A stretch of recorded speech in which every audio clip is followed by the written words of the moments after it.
Bonsoir. Bonsoir et bienvenue à vous tous qui nous rejoignez pour ce nouveau numéro de Mystère avec, bien sûr, ce soir encore, des histoires extraordinaires, des histoires hallucinantes, mais je le répète car il faut le répéter, des histoires qui ne sont pas des hallucinations, des histoires vraies, des faits véridiques, vérifiés. Alors, comme à l'accoutumée, vous allez vivre ces histoires telles que les ont vécues celles et ceux à qui elles sont arrivées. Et puis ensuite, eh bien, on essaiera ensemble, avec quelques spécialistes, des invités, de voir un peu plus clair. On essaiera d'ouvrir des pistes pour une meilleure compréhension de ce qui reste de toute façon inexplicable en tout cas au regard des lois scientifiques connues et qui parfois même remettent en cause certaines de ces lois scientifiques connues. Voilà, au programme donc ce soir de Mystère, 2 mois d'enfer dans une maison normande. Les meubles se déplacent, des coups violents sortent des murs. Plus de 15 personnes constatent ces phénomènes. Grâce à la prédiction d'un voyant, Joël Paul a peut-être eu la vie sauve. Qui sont ces médiums? Que voient-ils? D'où leur viennent ces étranges facultés? Le monstre du Loch Ness. Canular ou mystère? Toujours est-il que les résultats de la dernière expédition attestent de la présence de quelque chose au fond du lac. Clausel, près de Vichy. Que signifient ces écritures indéchiffrables et ces objets vieux de plus de 15 000 ans qui n'ont toujours pas révélé le mystère de leurs origines? Et enfin à Vos, dans l'Allier, tout le monde connaît la légende du fantôme de Lucie. Toujours est-il que la forme qui hante le château a pu être photographiée. J'imagine que vous n'avez sans doute jamais rencontré dans votre vie ce que l'on appelle des poltergeists. Poltergeist est un mot allemand qui signifie littéralement « esprit frappeur ». Et vous allez le voir, ces poltergeists, même s'ils sont rares, frappent parfois très très fort. C'est ce qui s'est passé dans cette maison en Normandie au début des années 80. C'est ici, à quelques kilomètres de Lisieux, en Normandie, que se sont déroulés il y a 10 ans des événements très étranges. Ici, dans cette maison presque neuve, où monsieur et madame Dupré menaient une vie tranquille et calme. Tout a commencé un dimanche d'automne, un dimanche comme les autres. Tu peux m'apporter le sécateur, s'il te plaît? Il est où? Je sais pas. Oui, c'est une maison qu'on a construite, quoi. Elle est toute neuve. C'est nous qui avons habité dans les premiers. Ce qui s'est passé, c'est difficile à expliquer, hein, parce que j'avais jamais entendu parler de ça. Mes parents, tout ça, je pour mes grands-parents, ils leur parlaient deux fois, mais c'était des farces qu'ils faisaient. Ils se mettaient des draps sur la tête et puis ils faisaient peur aux autres, mais des trucs comme ça, mais autrement, j'ai jamais rien vu. Hein. Et on me l'aurait dit, j'aurais ri, parce que... Et encore tout de suite, j'avais du mal à croire. Sinon, je l'ai vécu, mais autrement...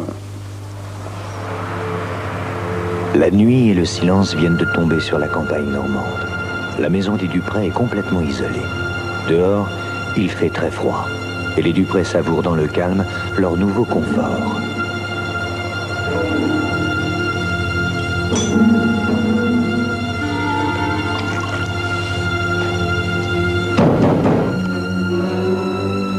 Monsieur et madame Dupré sont surpris. Qu'est-ce que c'est? Ils n'attendent personne ce soir.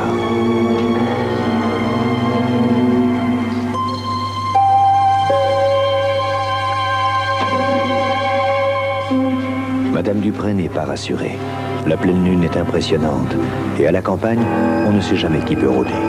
Elle referme la porte à clé. Elle ne comprend pas ce qui se passe. Pour frapper à la porte de la maison, il faut traverser le jardin. Or, le portail est verrouillé.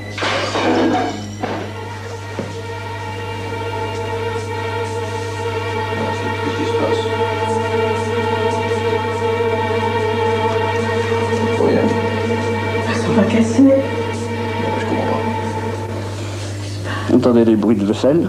On croyait tout d'abord qu'il y avait des gens, et en fait, il n'y avait personne. Et après, ça revenait tout le temps, quoi. Voilà, on a passé la nuit comme ça. Préoccupés, les Dupré décident quand même de se coucher. Mais tout cela n'est pas normal.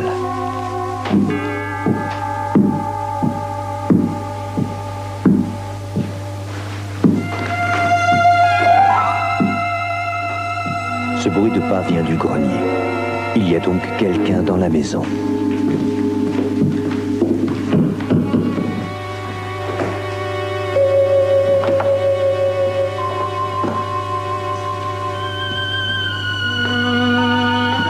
Mais il n'y a personne. Comment est-ce possible? Qu'est-ce qu'il y a? Rien. Allez, on va se coucher. Quels sont ces bruits étranges? Qui se cache dans cette maison? Quelqu'un voudrait-il du mal à monsieur et madame Dupré?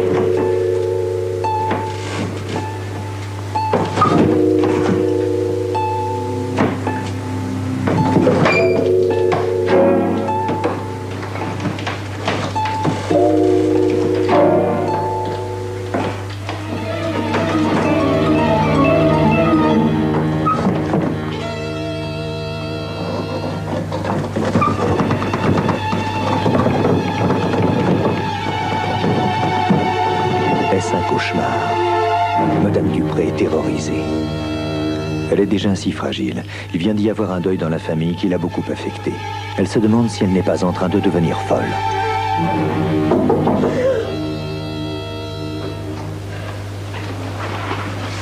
Qu'est-ce que tu as? Qu'est-ce qui t'arrive? Qu'est-ce qui s'est passé?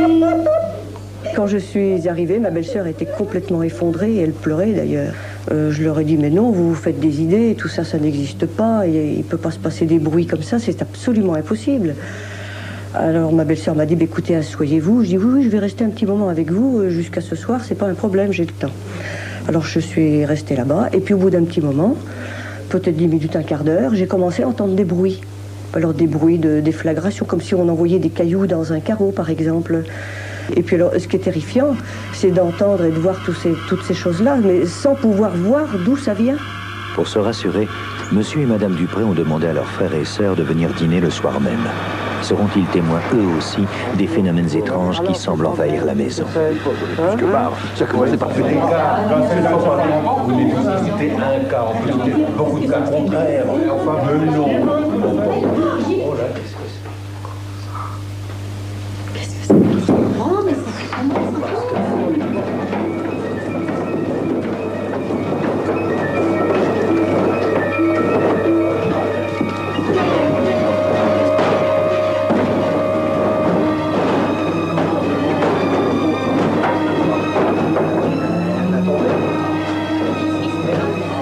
Ce soir-là, à un moment donné, on entend un bruit de porte, des portes qui tapaient. On s'en va voir ces armoires, les portes s'ouvraient, se refermaient. Alors quand ils ont vu, l'armoire continuait à se défaire, démonter. Alors quand ils ont vu ça, il y était 3 hommes là. Ils ont démonté l'armoire, en morceaux. C'est dangereux ça, hein? Oui, enfin tu sais, on va la démonter. Sûrement, hein, c'est ce qu'il y a mieux à faire. Ça bougera plus. Espérons. Allez, on y va.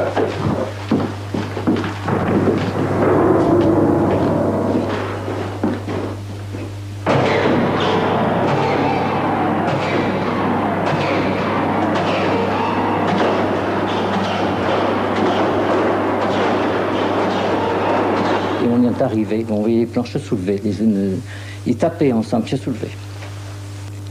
Et alors là, bon, bah, ça c'était... Elle a fermé la porte de la chambre, elle m'a dit, ça c'est... Il faut plus dans cette pièce-là, parce que... Vraiment, on avait peur, on se demandait ce qui se passait. Hein. Et c'est pour ça qu'après, on a fait venir un peu de la famille pour faire voir quand même que ces bruits-là, on les inventait pas. Je dis qu'on était là en bas.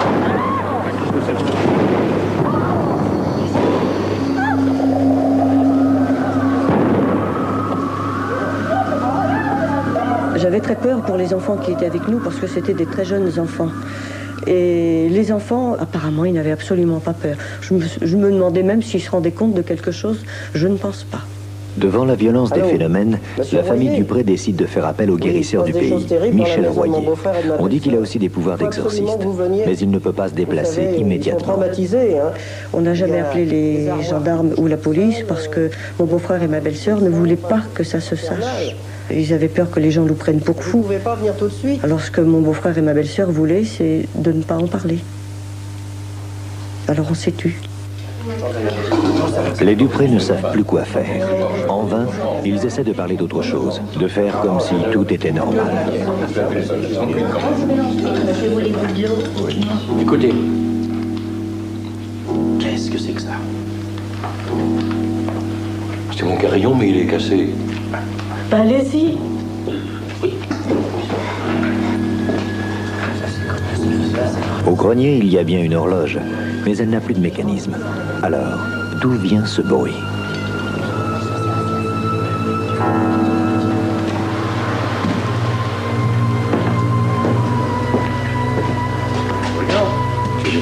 Ne lâche pas, c'est ce que je t'avais dit.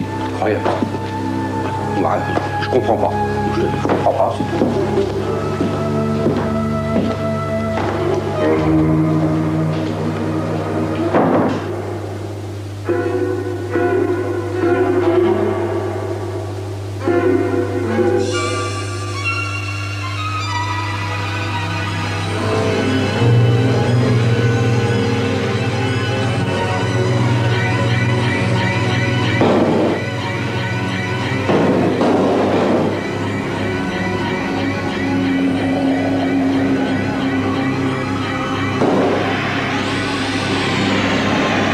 Les pommes qui passaient qui venaient du grenier et qui passaient à travers la porte, ça faisait un trou noir. Puis ils sont retournés dans la salle de l'autre côté. Alors à la saison que ça se passait, il n'y avait presque plus de pommes. On savait ce qu'il y avait en haut, on savait ce qu'il y avait en bas, et puis tout y descendait. Et puis il n'y en avait plus en haut. On les remontait en haut, ils redescendaient en bas. C'est très traumatisant. Puis alors nous, notre problème, c'était surtout de ne pas en parler, parce que on s'est dit, les gens vont dire, ils sont fous. Dans la famille, ils sont fous. Il n'y a pas d'autre solution. On peut pas croire, on peut pas faire croire à quelqu'un qu'il passe une pomme à travers la porte et puis que ça fait pas de trou. Il dit, ils sont pas bien, c'est...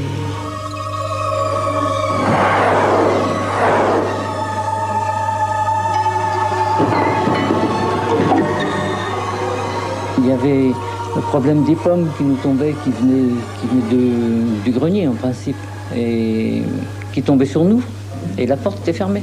La porte du grenier était fermée. Et quand on prenait une de ces pommes, elle était chaude. On les prenait à la main, elle était chaude. Monsieur et Madame Dupré n'en peuvent plus. Ils ont peur. Ils n'arrivent plus à dormir. En désespoir de cause, ils décident de quitter la maison provisoirement et d'aller chez une de leurs sœurs. Mais très vite, on constate que depuis qu'ils sont partis, tout semble parfaitement calme dans la maison. Les Dupré décident de revenir y passer une journée. Ils espèrent que les phénomènes se sont arrêtés. Ah oui, mais j'espère. Ça ne viendrait pas, j'en sais rien. Moi, je me suis jamais habituée à ce genre de phénomène. Au contraire, à chaque fois que j'y allais, j'avais de plus en plus peur. Un matin, qu'est-ce que je vois? Un homme qui sort d'une chambre, qui arrive devant moi par le couloir.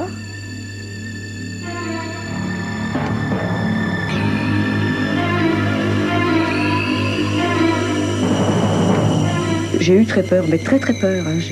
Et je me suis dit, donc, ce qu'on raconte, c'est peut-être vrai. Je n'ai jamais pu voir qui c'était.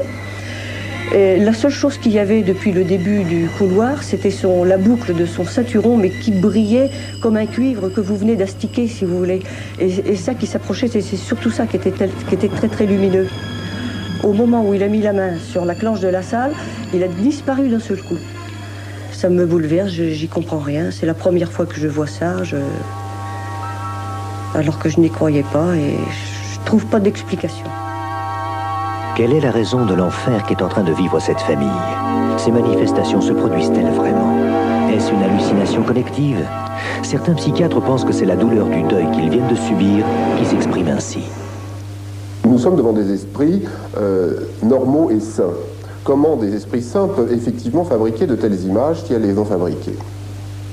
Eh bien, on connaît dans les chocs affectifs graves, particulièrement graves, de nombreux exemples où des gens ont vu revenir à eux, du moins en images, leur passé et en particulier le défunt. On peut très bien imaginer la solution suivante, c'est qu'une personne ait eu un choc affectif grave et donc perçoive une image et que cette personne soit suffisamment convaincante pour avoir quelque part un pouvoir hypnotique qui peut-être amènerait tout un groupe à percevoir cela. Au bout de 2 mois, à bout de force, les Dupré supplient Michel Royer, l'exorciste, de venir. Il comprend que les choses sont graves et accepte enfin de se déplacer. Lorsque je suis arrivé chez monsieur et M. Riret, eh bien j'ai ressenti quand même quelque chose d'inquiétant, quelque chose de très très fort. quelque chose en moi qui se déroulait déjà, des forces qui essayaient de me nuire. Les esprits peuvent faire d'énormes choses. Ils sont très malins, ils sont très forts. Oh, ça vient, ça commence.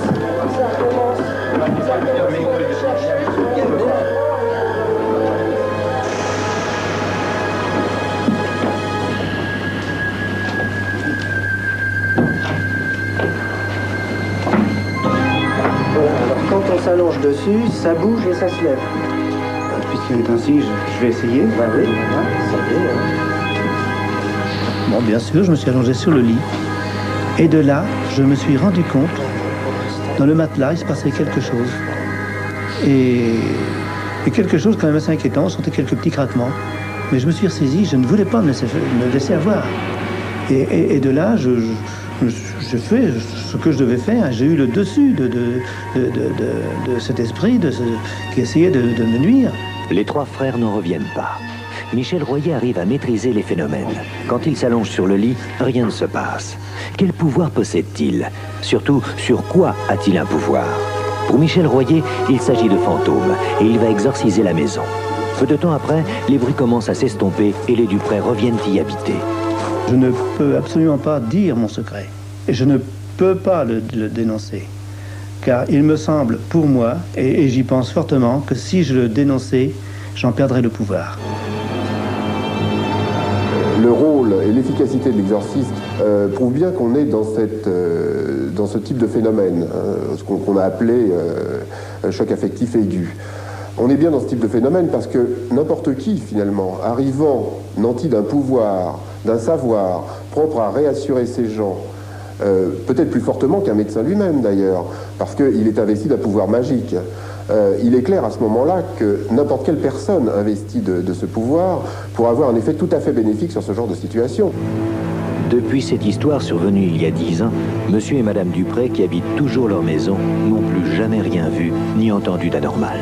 Alors, que s'est-il réellement passé? Comment expliquer ces phénomènes? S'agit-il de fantômes, d'hallucinations ou de l'expression d'une douleur intense dont on mésestimerait la force? Les Duprey ne le savent toujours pas. Comme je le disais au début de ce numéro de mystère, après les films, on essaye d'ouvrir des pistes, on essaye d'y voir plus clair, c'est pas facile. À mes côtés, vous le reconnaissez, Michel Royer, qui a fait cesser ces phénomènes apparemment, Alain Meunier, psychiatre, qui s'est exprimé dans le film. Et puis Yves Lignon. Alors Yves Lignon, lui, c'est un pionnier de la parapsychologie. Il dirige un laboratoire de parapsychologie à Toulouse. Il réfléchit beaucoup à ces phénomènes. Il a publié un livre qui s'appelle L'autre cerveau. Bon, vous n'êtes pas seulement un théoricien, vous êtes un homme de terrain. Vous avez eu à connaître beaucoup de cas de ce genre et vous êtes allé sur place. Alors, qu'est-ce qui explique ces phénomènes selon vous? Qu'est-ce qui les explique? Rien. Étant bien entendu que ces phénomènes ne restent pas inexpliqués, ne resteront pas inexpliqués, qu'ils sont seulement encore inexplicables. C'est pour cela qu'on les appelle para quelque chose. Parce que la science peut constater leur réalité, mais elle ne sait pas les théoriser. Si enfin, je ne veux pas jouer le savant, mais allez, parlez-nous de la psychokinèse et expliquez-nous clairement ce que ça veut dire. La psychokinèse, c'est l'action de la pensée sur la matière. C'est un terme commode pour désigner certains phénomènes qu'on a pu constater quelquefois en laboratoire, et par exemple en France dans les laboratoires d'une très grande société industrielle. Et donc, il se pourrait bien que les phénomènes qui ont été observés, et dont on vient de voir le récit, soient des phénomènes de psychokinèse sauvage, spontanée. C'est une hypothèse. C'est-à-dire que l'état mental, moral, psychique d'un sujet dans une famille pourrait en quelque sorte déclencher à son insu, sans qu'il le sache bien sûr, des phénomènes de ce genre, c'est-à-dire des meubles qui bougent, les pommes qui traversent la maison du grenier à la cave. Donc vous, votre thèse, c'est ça. Ce qu'on vient de voir, c'est ça. Disons que je pense que cette hypothèse doit être prise en compte aussi bien que d'autres. Alors, pour Alain Meunier, au contraire, c'est une hallucination collective. Hein, c'est un peu ça que vous nous expliquez. Non, je m'excuse de préciser, mais ce n'est franchement pas une hallucination, parce que l'hallucination est un terme qui appartient à une pathologie, et ces gens ne sont pas malades, j'ai essayé de l'exprimer clairement, donc ce n'est pas une hallucination. Alors qu'est-ce que c'est? il est possible, et l'inconscient est un grand facteur de ces problèmes, il est tout à fait possible qu'il y ait une création d'images. Le cerveau peut créer des images autrement que des hallucinations. Il peut, sous l'empire de toxiques, par exemple, bon, on sait que par le LSD ou par différentes choses... Et des images qui ne sont pas des hallucinations, si elles n'ont pas une réalité objective, ça reste des hallucinations. Je vous suis mal, là. Pas tout à fait. Bon, si vous voulez, l'hallucination supposerait que ces gens sont malades. Bon. Mais il est possible également que l'inconscient joue de tels tours qu'il soit capable de poser une réalité, une trace sensorielle chez des gens. Et dans les analyses, c'est très clair.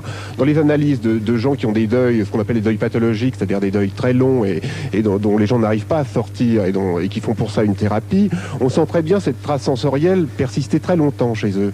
C'est-à-dire que c'est peut-être de façon beaucoup moins frappante que la vision de quelqu'un, mais également la sensation corporelle. Et beaucoup de gens, mais pour ne pas dire presque tous les gens en analyse, qui ont eu un moment de deuil important, sont capables de relater ce genre de choses. Alors, donc à minima, ça existe. Il y a quand même dans ce film, qui est une reconstitution fidèle de ce qui s'est passé, quelque chose qui plaiderait plutôt en faveur de ce que dit Alain Meunier et contre la psychokinèse, c'est que les enfants, on l'a vu, ils voyaient rien, ils entendaient rien. Oui, enfin, les enfants n'ont rien témoigné. Mais en réalité, finalement, tout tourne, par exemple, autour de la question des pommes. Est-ce que les pommes ont réellement traversé la porte, oui ou non ? Il est bien évident qu'il n'y avait pas une caméra à ce moment-là. Donc, on en est réduit au témoignage. Mais voilà que les témoins nous disent que les pommes étaient chaudes. Cela ne s'invente pas. Or, on connaît des dizaines et des dizaines d'autres cas semblables. Et en particulier, quelqu'un comme Camille Flammarion, qui est au-dessus de tout soupçon, qui a justement compilé, qui a récolté des cas comme celui-là, a cité des exemples de bombardements de cailloux qui étaient brûlants et qui arrivaient à l'intérieur de pièces dont les volets étaient fermés. Si vous voulez, moi je veux bien que les sciences humaines, telles qu'elles sont à l'heure actuelle, expliquent entièrement ce phénomène. Mais alors, comment les témoins pourraient-ils avoir inventé l'histoire des pommes chaudes? Cela impliquerait qu'ils aient étudié les dossiers de la parapsychologie, ce qui paraît assez invraisemblable. C'est-à-dire que quand la matière peut traverser la matière, là, j'ai quand même envie de me pincer. Je sais pourtant que des faits de ce genre ont été observés. Mais alors, Michel Royer, vous dans cette assemblée-là, vous représentez, je suis content que vous soyez là, parce que vous représentez, je dis pas que vous êtes ignorant, mais vous êtes loin de ces élucubrations scientifiques et tout. Vous vivez ça au quotidien avec les paysans de votre région. On vous appelle souvent, vous résolvez leurs problèmes. Alors pour vous, qu'est-ce qui s'est passé dans cette maison? Pour moi, dans cette maison, je pense que ça ne pouvait être que des revenants. Parce que j'ai été à bien des places et très très souvent ça se manifeste. C'est jamais le même cas, mais de la même façon. Les meubles qui bougent. Oui, les armoires qui se vident, et bien d'autres faits, des histoires, même des fois dans les fermes, dans les étables. Alors on vous appelle et vous rendez service et en général vous résolvez les problèmes. Bon, vous nous dites que vous avez un secret, que vous ne voulez pas dire quelle est la nature de ce secret. Bon, libre à vous. Mais de qui le tenez-vous, ce secret? D'où ça vous vient? Vous l'avez appris? Votre père, je sais pas? Non, il est vrai que en étant enfant, je m'entraînais à fixer des trucs qui brillaient, j'étais toujours nu-pied, je m'entraînais comme cela. Je m'amusais à momifier des beefsteaks, des poissons. Ah, ça, en étant un, Yves Lignon. Ce sont des expériences qu'on refait quelquefois. C'est un phénomène extrêmement fréquent. Ah extrêmement fréquent, ce qui ne veut pas dire que n'importe qui momifie un beefsteak ou momifie un poisson. Mais il y a de très nombreux parmi nos concitoyens qui en sont capables et qui ne le savent pas. Mais c'est vrai que c'est un bon test de pouvoir parapsychologique, la momification. Bon, alors dans ce qu'on vient de voir, 3 hypothèses. Une hypothèse, je dirais, psychologique, psychiatrique même. Une hypothèse que la physique moderne n'explique pas encore. Oui, mais scientifique aussi. Oui. Et une hypothèse que je qualifierais de plus ancestrale, l'hypothèse de la maison hantée. On est incapable de choisir entre les trois. Toujours est-il, et je tiens à le signaler, que ce sont des faits réels. Et d'ailleurs, ce qu'on vous a montré ce soir, on vous en reparlera dans d'autres émissions mystères, car des phénomènes de ce genre, et c'est pas Yves Lignon qui me contredira, on en a plusieurs dizaines qui ont été enregistrés par des brigades de gendarmerie en France et ailleurs. Je pense qu'on peut considérer qu'en France, il se produit en moyenne un de ces phénomènes par mois. J'entends au sens parapsychologique. Un phénomène qui est inexplicable autrement que par les hypothèses parapsychologiques. Ce qui n'est pas, encore une fois, le cas de ce témoignage. Moi, je pense, je suis pour la parapsychologie, parce qu'encore une fois, je n'imagine pas qu'on ait pu penser à dire que les pommes étaient chaudes. Mais c'est vrai qu'il faudrait davantage de preuves objectives pour que dans cette affaire, la parapsychologie s'impose. Un mot encore. Vous êtes allé, je le disais au début, souvent sur place. Et vous avez même, vous, arrêté en quelque sorte des phénomènes de ce genre. Est-ce à dire que n'importe qui soit extérieur à la communauté familiale qui engendre peut-être ces phénomènes peut, de sa simple présence, arrêter ces phénomènes? Est-ce que Michel Royer n'a pas joué ce rôle, finalement? Oui, là, nous sommes entièrement d'accord. Les 2 fois où j'ai arrêté le phénomène, 2 fois en 20 ans quand même, sur plus de 80 cas qui m'ont été soumis, et tous les autres étaient des cas explicables autrement que par la parapsychologie. Les 2 fois où j'ai arrêté le phénomène, j'ai effectivement, comme vous le diriez, provoqué un contre-choc psychologique délibérément, et en collaborant d'ailleurs à chaque fois avec un psychiatre. En tout cas, ceux que ça intéresse, je les renvoie bien sûr au livre d'Yves Lignon, L'autre cerveau. Messieurs, merci. La suite de Mystère.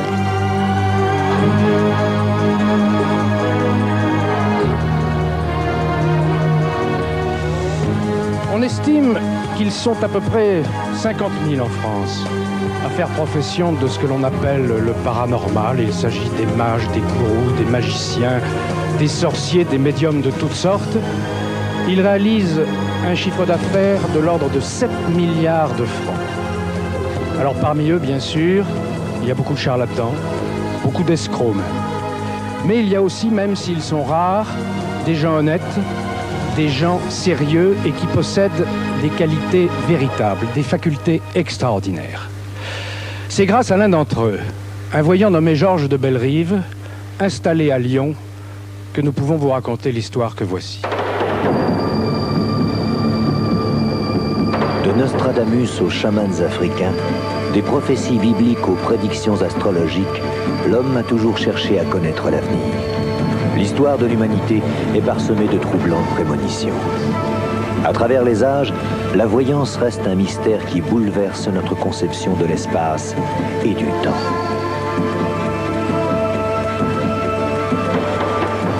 La voyance, c'est une pensée en images qui se déclenche ou qui ne se déclenche pas à partir de sensations extrêmement fortes qu'a le voyant qui effectue un voyage dans le passé et dans le futur des autres. Un acte d'amour, c'est un acte d'amour. D'abord un acte d'amour, un acte de générosité aussi.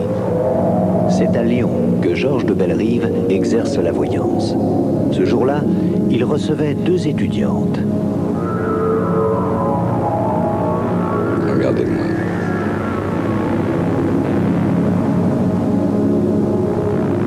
Dans quelques jours, vous allez traverser des émotions très fortes. Quel genre d'émotion?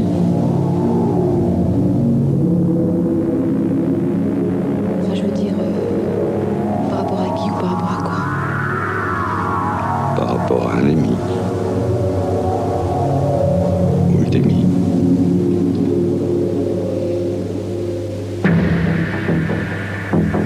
Et pour Sophie, vous voyez quelque chose?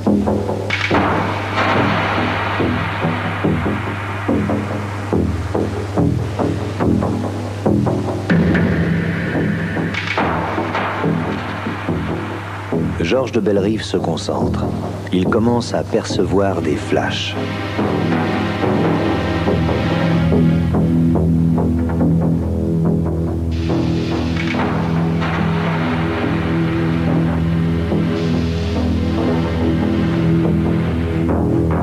Les images défilent comme un film derrière ses paupières closes, mais elles sont de plus en plus floues.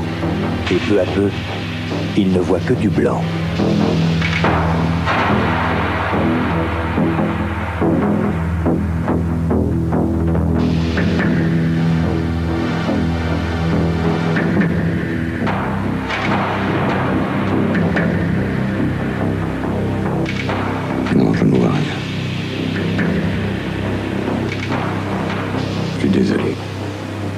arrive qu'on me demande, quand je vois rien, comment ça se passe. Et il n'y a plus de film. C'est le vide. Je n'ai plus envie de poursuivre. Mais non, c'est pour ça que je suis.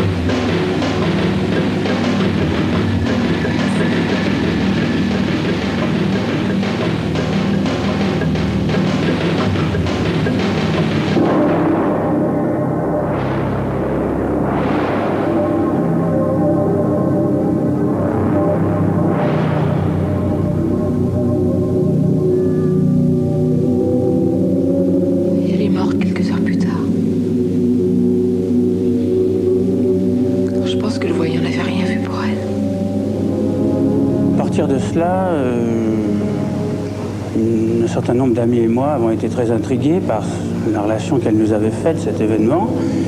Et chacun notre tour, nous avons pris rendez-vous avec Monsieur de Bellerive. Je dois le dire bien honnêtement, essentiellement par curiosité, sans trop y croire, sans trop nous attendre à des révélations ou d'autres choses de ce style. À son tour, Joël Paul se rend chez le voyant. Monsieur de Bellerive m'a décrit certains événements, certaines choses qu'il ne pouvait pas avoir recueillies par de tierces personnes et dont moi seul ou ma famille était au courant. Vers la fin de la consultation, le voyant a soudain un flash. Il voit un petit avion.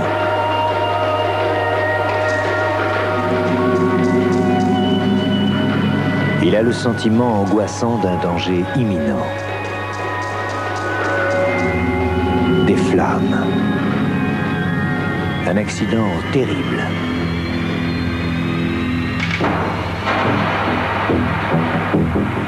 Et surtout, pendant 3 ans, vous ne prenez aucun avion privé. J'ai été beaucoup plus interpellé par ce qu'il m'avait dit avant, pendant l'entretien, plutôt que par cette mise en garde, que j'avoue avoir bien pris comme étant peut-être une boutade ou une formule tout à fait vague et sans aucune incidence, sans aucune importance. 2 ans après, loin de se soucier de l'avertissement de Georges de Bellerive, Joël Paul part pour la Bolivie.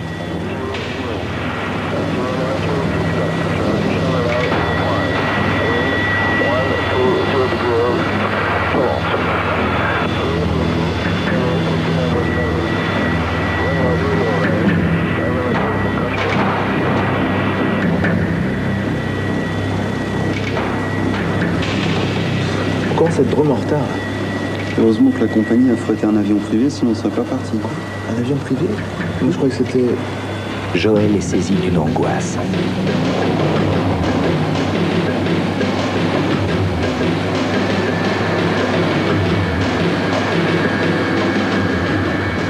Il se souvient de la prédiction du voyant. Pendant 3 ans, vous ne prenez aucun avion privé.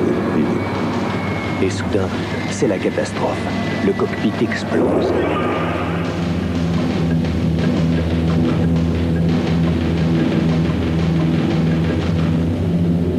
Bon, par miracle, tous les passagers ont survécu, mais enfin, il aurait bien pu se faire également que l'avion tombe en chute libre, très honnêtement. Donc là, vraiment, j'ai pensé à ce que m'avait dit M. de Bellerive. Vous avez un bureau et vous faites, si vous le pouvez, de la voyance. C'est faire du trapèze sans filet. Qu'est-ce que le public attend? Vous vous plantiez, pour la plupart. Vous cassiez la figure. C'est donc, j'en suis conscient. Malgré cet accident, Joël est parti en Bolivie. Mais cette fois sur un avion de ligne. Un soir dans un restaurant, il rencontre un couple de touristes français. Il lui propose une excursion dans la forêt amazonienne. Pour y aller, il faut prendre un avion privé. Si on n'était pas sûr. je le sens pas. Là, tu veux pas le faire. Ça me... Faites comme vous voulez. On va le faire. Vous ne prenez aucun avion privé. Il se sent un peu ridicule d'avoir refusé. Depuis son enfance, il rêve d'aller dans la jungle. Vous ne prenez aucun avion privé. Je ne voulais pas trop croire en ce que m'avait dit M. de Bellerive. Néanmoins, je me disais, bon, pourquoi tenter le diable? Les deux jeunes touristes abandonnant Joël en Bolivie décident de faire l'excursion sans lui.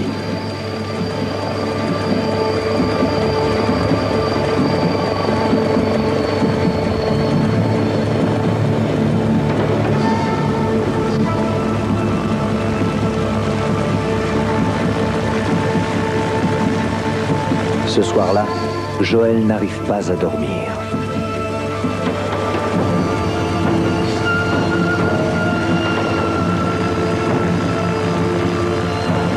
Il pense à ce jeune couple si sympathique. Il pense au terrible avertissement du voyant. Mais peut-être s'est-il trompé.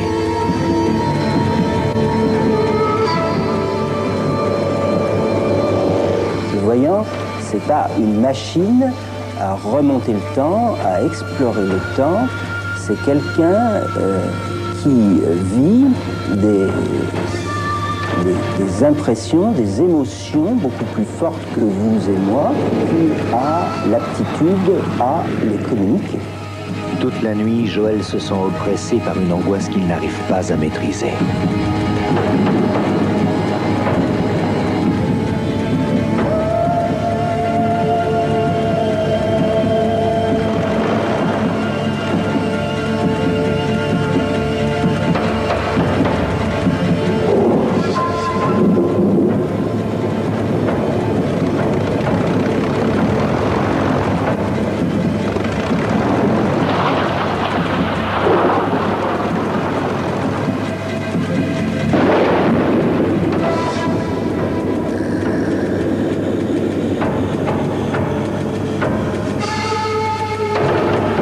Petit matin, Joël apprend la terrible nouvelle. L'avion s'est écrasé et il n'y a aucun survivant. Là, véritablement, je dois dire que c'était assez... ça m'a impressionné. Ce n'est pas pour autant que j'en ai tiré des conclusions métaphysiques ou philosophiques de quelque style que ce soit.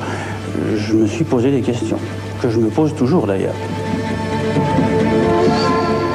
Georges de Bellerive est crédible en tant que voyant. Il est crédible dans la mesure où il est un être faillible, avec plein de faiblesses, c'est-à-dire quelqu'un qui vit des émotions très fortes, qui est capable d'incorporer la personnalité des autres, voyager dans le temps des autres. Il fait un métier extrêmement difficile, que je ne voudrais pas faire. Comment expliquer la prédiction si précise du voyant qui a peut-être sauvé la vie de Joël Paul? Ne s'agit-il que d'une coïncidence ou certains d'entre nous possèdent-ils le don mystérieux de lire le passé et d'entrevoir l'avenir? Alors, certains des personnages que vous avez vus dans ce film, nous allons les retrouver sur ce plateau. Joël Paul d'abord, Georges de Bellerive, le voyant, François Laplantine, qui a consacré avec un certain nombre de collègues 2 ans d'études au cas, disons, de Georges de Bellerive, et puis 2 invités que vous n'avez pas vus dans cette reconstitution, dans ce film.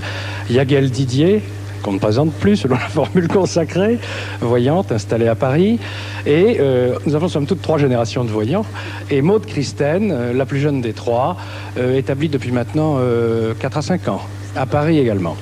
Bon, Joël Paul, c'est d'abord à vous qu'il faut s'adresser.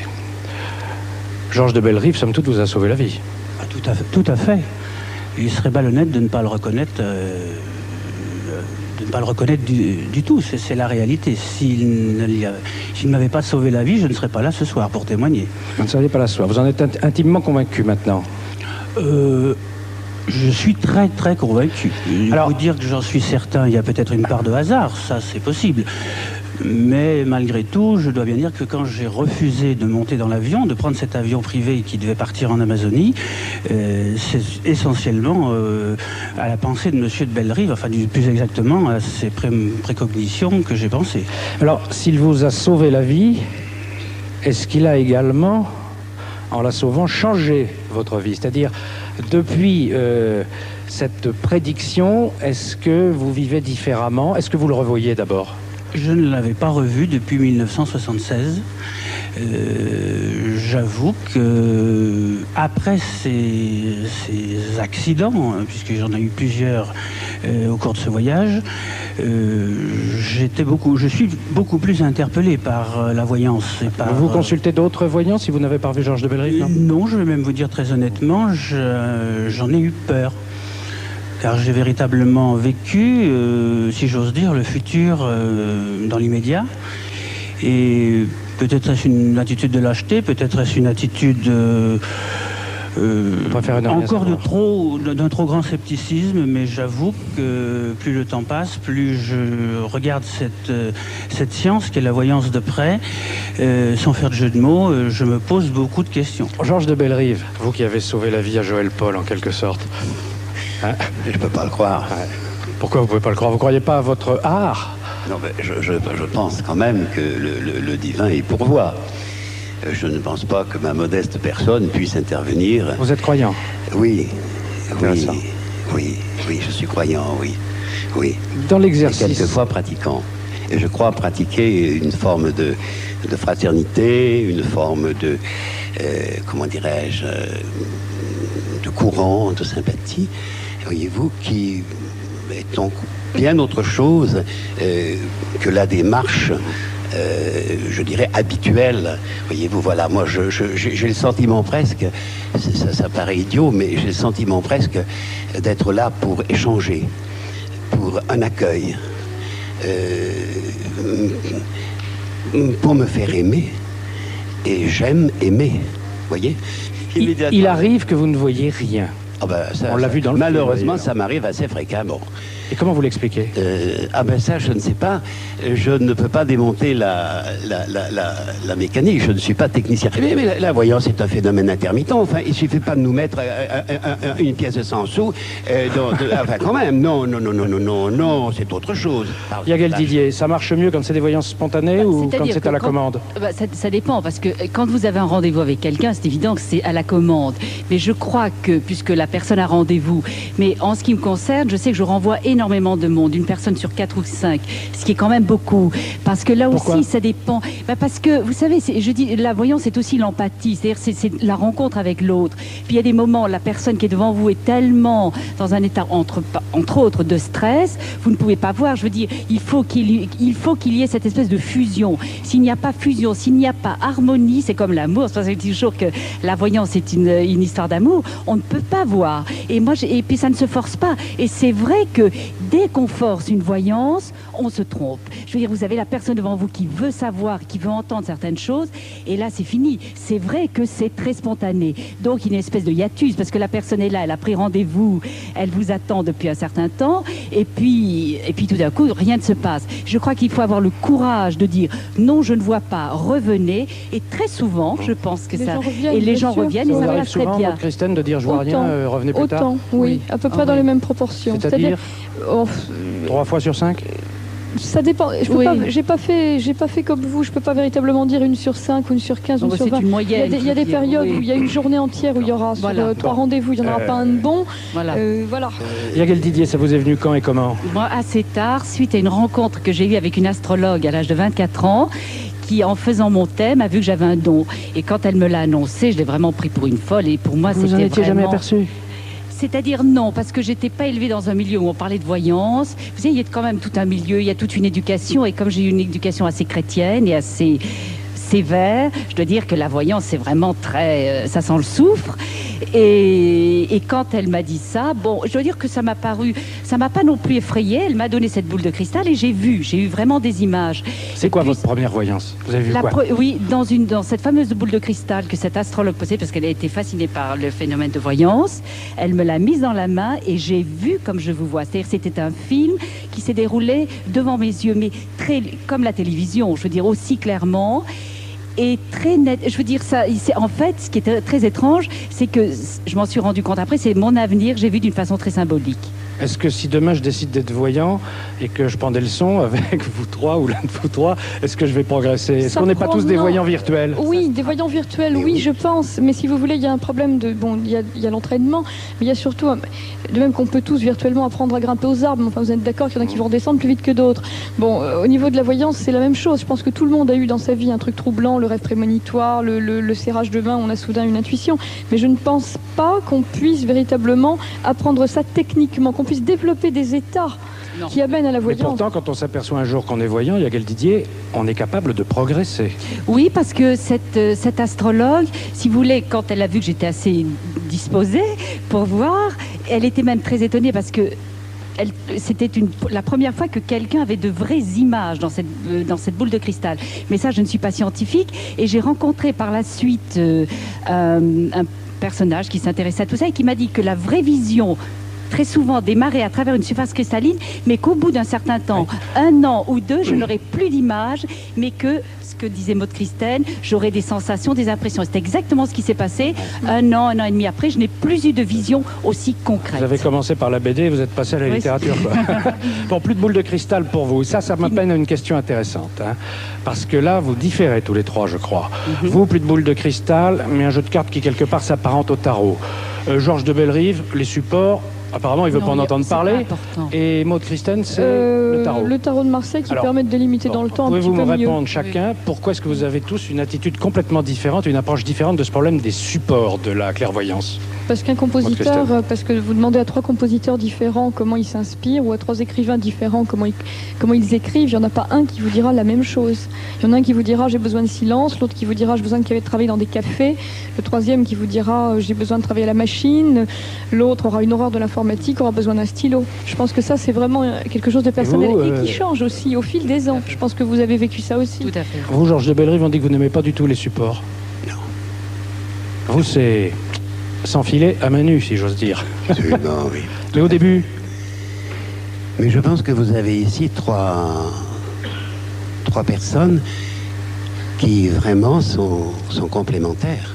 On va passer à quelqu'un qui, alors, n'est pas du tout voyant, je crois. Vous êtes comme moi. Non, hein. pas du tout. François Laplantine, vous êtes ethnologue. Oui. Vous habitez Lyon. Et avec plusieurs de vos collègues, sociologues, psychologues, psychiatres, vous avez décidé un beau jour d'avoir une approche scientifique d'un voyant, en l'occurrence Georges de Bellerive. Cette étude scientifique, vous l'avez menée pendant 2 ans. D'abord, pourquoi l'avez-vous faite et quels résultats vous en tirez? Alors, je crois que la première chose à dire, c'est que l'aptitude à la voyance, l'aptitude à la divination, elle est résolument universelle, mais elle est pénalisée, elle est refoulée, elle est découragée dans notre société, et à la répression des uns va répondre l'engouement des autres. Pourquoi la voyance fait problème? C'est parce que c'est le phénomène le plus opposé à notre société, à ce qui est opposé, à ce qui est admis dans notre société. Le voyant voyage dans le temps, il anticipe l'avenir, il revient en arrière, et d'autre part, il communique avec les autres. Or, on nous a appris depuis notre enfance à séparer le passé, le futur, le présent, à séparer l'individu de l'autre, donc la voyance est perturbante. Au terme de ce travail, je ne peux pas dire qu'on ait réussi à comprendre ce que c'était que la voyance, mais on a réussi à comprendre au moins pourquoi on ne pouvait pas comprendre, parce que tout dans notre société s'oppose à ce type de voyage à travers le temps des autres. Vous dites dans le film que l'on a vu, en ce qui me concerne, je n'aimerais pas être voyant. Pourquoi? Parce que moi je connais surtout le cas de Georges de Bellerive. Il fait un métier impossible. Parce qu'il y a des jours où on lui demande de voir et il voit rien, et il y a des jours où on lui demande rien et il voit. Vous faites un métier, je crois que la statistique est difficile, mais on estime qu'ils sont à peu près 50 000 en France, que ça représente 7 milliards de chiffre d'affaires. Vous faites un métier encombré de charlatans, c'est-à-dire de gens qui n'ont pas vos pouvoirs, mais ce qui est pire, quelquefois de gens qui ont vos pouvoirs, mais qui en usent malhonnêtement, c'est-à-dire d'escrocs. Qu'est-ce que vous pouvez faire pour éviter ces excès? Informer. Oui. Je pense qu'il n'y a que ça. Oui. Il ne s'agit pas de faire de la répression, déjà parce qu'il y a un type de voyants, comme vous dites, qui sont des escrocs, mais qui attirent aussi un certain type de clients. Oui, c'est vrai, absolument. Il faut quand même, voilà. On a le client qu'on mérite. On a aussi les clients qu'on mérite un peu. Avant de passer à la suite de Mystère, avec d'autres affaires étranges, mystérieuses, extraordinaires, J'ai quand même envie, Maud Christen, de tenter une petite expérience. Est-ce que vous voulez me suivre? D'accord.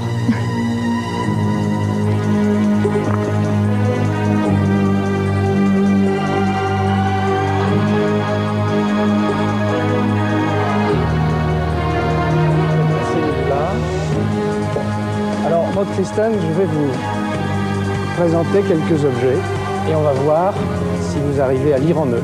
On va essayer. À les faire parler. C'est des conditions qui ne sont pas évidentes, mais on va essayer. Non, mais c'est courageux à vous d'essayer. Alors, tenez, en premier, voici ceci. Et la sensation que j'ai, la première sensation que j'ai, un sentiment de... Alors, encore un sentiment de danger, mais qui, pour moi, est quelque chose de beaucoup plus viscéral, de beaucoup plus... Il y a de l'oppression, il y a de la souffrance là-dedans. Mais là, il y a une oppression qui est énorme, énorme. Il y a une tension, une oppression énorme. Il y a des pleurs dans cet objet. Il y a des gens qui ont pleuré là. Si vous voulez, j'ai quelque chose de beaucoup moins délié, de plus précis, enfin me semble-t-il, de plus pesant. C'est lourd, c'est quelque chose de lourd. Il y a une masse de souffrance, de dureté, j'ai l'idée de quelque chose de désertique et de long, si vous voulez. Géographiquement? Oui. Et géographiquement, pourriez le situer? Pays froid. Ça pleut, c'est moche. Pays triste. Pays triste. C'est drôle, j'ai l'idée de gens jeunes autour. Je vois des jeunes, des bandes de jeunes. C'est pas un truc des barricades de mai 68, un truc comme ça? Non, mais... Parce que j'ai le sentiment de gens jeunes. C'est moins tragique. C'est moins tragique. C'est plus tragique, pardon, que les barricades de mai 68. C'est plus tragique, parce que j'ai le sentiment de gens jeunes, de révolte, de cris, vous voyez, vraiment, là, j'ai une grande violence. C'est formidable, ça. Ça vous convient, ce que je vous raconte, là? Bon. Tout à fait. J'aimerais bien un pays. Vous avez dit un pays gris, il fait triste, il pleut. C'est la Pologne, non? Oh là là là, c'est formidable. On arrête là. Je ne peux pas situer mieux. C'est formidable. C'est un morceau du mur de Berlin. C'est extraordinaire. Là, vraiment, là, je suis contente. Là, vraiment, vous l'avez fait parler. Vous avez parlé de souffrance, de pression, de gris, de pluie. Là, vraiment... On continue, on enchaîne? On continue. Je veux bien la montre. Ça, c'est beaucoup plus usuel. Alors, ce qui est toujours dangereux en psychométrie avec des objets comme ça, c'est la possibilité de révéler éventuellement des choses qui sont un peu personnelles. Je me méfie un peu de ça. Mais je pense que la personne qui a donné sa montre est OK. Je veux quand même en être sûre. Oui, on lui a demandé, bien sûr. OK, d'accord.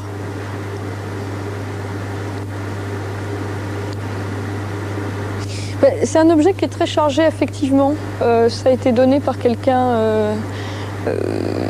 qui l'a aimé ou ça a vécu une période affective importante de la vie de cette personne. C'est marqué affectivement par des sentiments, et par des sentiments profonds et tendres. Ça remonte à longtemps, alors? Oui, ça peut. Ça peut. C'est un objet qui, pour moi, tourne vraiment autour de l'amour. Je suppose que la personne qui a porté ça a dû étudier ou lire des heures avec. Parce que j'ai le sentiment de quelque chose qui a été immobile très longtemps, si vous voulez. J'ai des images de livres, de bibliothèques. Je fais fausse route, non? Pas du tout. Non. Parce que j'ai des images de bibliothèques. Je pense que c'est quelque chose qui a une grande valeur pour la personne qui la possède. Sur le plan affectif, en tout cas, c'est à peu près certain. Tout à fait. Pour moi, c'est pas une personne... Alors c'est drôle parce que je vois une personne jeune et une personne vieille. C'est extraordinaire. Je vois une personne âgée, une personne jeune. La personne jeune est quelqu'un qui a une grande sensibilité. C'est quelqu'un qui a une grande exigence, qui est subtil, qui a du caractère, qui a peut-être pas toujours un très bon caractère. Mais c'est lié à une sensibilité qui est forte. C'est une âme assez passionnée, si vous voulez, qui porte ça. C'est quelqu'un qui est très attaché à ses racines et j'aurais tendance à penser que cet objet lui vient d'un parent, mais vraiment aimé. Quelqu'un qu'on a aimé, vraiment. On arrête là? On arrête là? Solution des jeux quand même? Là, vous avez mis dans le mille, Maud Christen. Cette montre est à moi. Ah oh, je suis désolée pour le mauvais caractère. Non, non, elle m'a été offerte, comme c'est la coutume dans les familles chrétiennes, catholiques, oui. À ma communion solennelle. D'où la personne jeune, d'accord. Elle m'a été offerte par mon père, que j'aimais beaucoup, qui est décédé. Que vous aimiez certainement beaucoup, oui, ça c'est sûr. Et cette montre, vous parliez de livres et d'études, ben, elle m'a accompagné dans toutes mes études secondaires. D'accord. Et après, elle a passé plus de 20 ans, 25 ans, au fond d'une boîte. Elle était complètement abîmée. Et elle était donc immobile. Elle était immobile. D'accord. Et c'est mon épouse qui l'a fait restaurer. Et qui vous l'a offert. Et qui me l'a offerte il y a de cela 2 ans. Double valeur affective, d'accord. Bon, bah là, je suis contente. Là, je suis contente. Bravo. Bravo.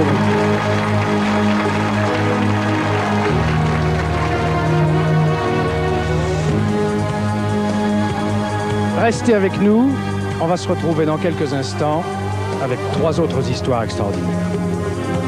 Le monstre du Loch Ness. Canular ou mystère? Clausel, près de Vichy. Que signifient ces écritures indéchiffrables et ces objets vieux de plus de 15 000 ans qui n'ont toujours pas révélé le mystère de leurs origines? Et enfin à Beauce, dans l'Allier, tout le monde connaît la légende du fantôme de Lucie. Toujours est-il que la forme qui hante le château a pu être photographiée.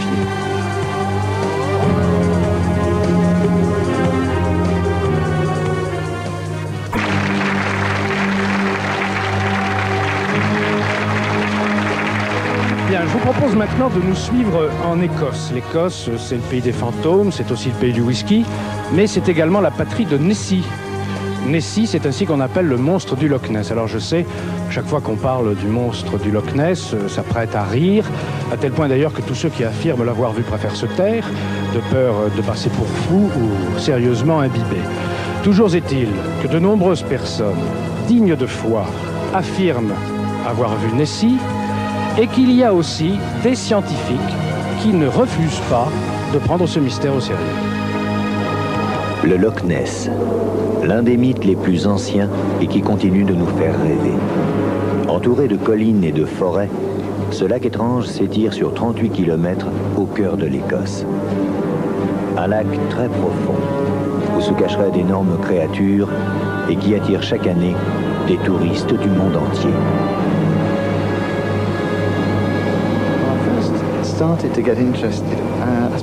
Je m'y suis intéressé dès mon enfance. J'aimais l'idée du monstre du Loch Ness, et quand j'ai vu des photos sous-marines en 1975, j'ai acheté un livre et je me suis documenté. Je pensais que c'était soit la plus énorme farce de l'histoire humaine, soit la plus grande des merveilles. Et puis, j'ai étudié pendant des années et je suis allé visiter le Loch Ness en 1979.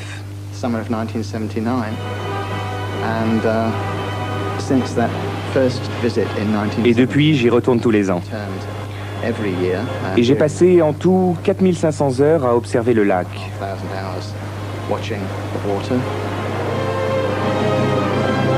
Lors d'une de ses excursions au château d'Urquhart, Alistair Boyd va faire une découverte troublante. Il aperçoit au bord de l'eau un saumon déchiqueté. Quel animal dans le loch aurait des mâchoires assez puissantes pour faire des morsures d'une telle dimension?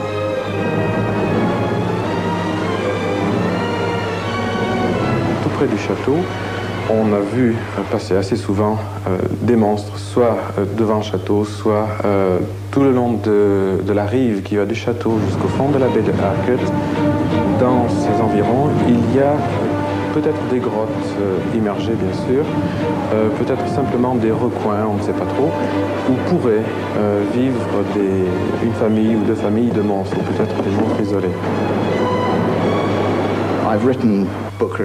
J'ai écrit plusieurs articles et je compte écrire un livre. Pour l'instant, ce ne sont que des notes. Mon intérêt principal, c'est de rencontrer des témoins oculaires. Car en étudiant la question, on s'aperçoit que les photographies sont souvent truquées. Par contre, en comparant les récits des témoins, on approche plus de la vérité. Un jour, Alistair a rendez-vous avec deux témoins qui ont vu le monstre de très près, Ian Dunn et Billy Kennedy.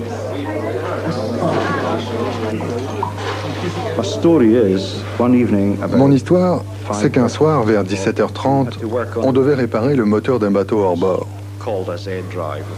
On l'a réparé et on l'a remis sur le bateau. J'étais avec Billy Kennedy, un de mes amis qui a bien voulu m'aider parce que le moteur était très lourd à transporter et je ne pouvais pas le replacer tout seul à l'arrière du bateau.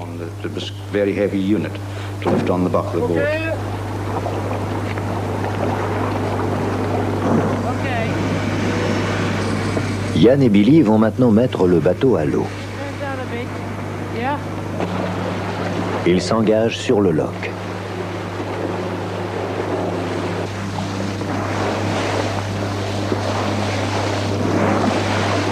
Le moteur semble bien marcher. Une brume épaisse recouvre la surface de l'eau, mais la visibilité est assez bonne.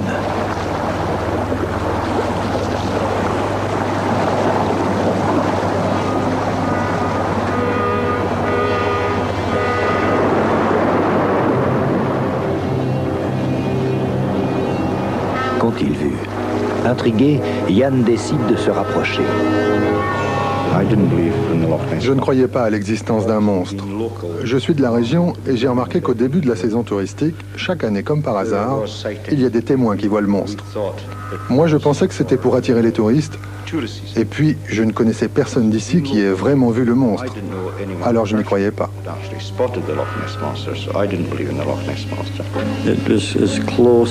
C'était à 6 ou 7 mètres de nous, à peu près.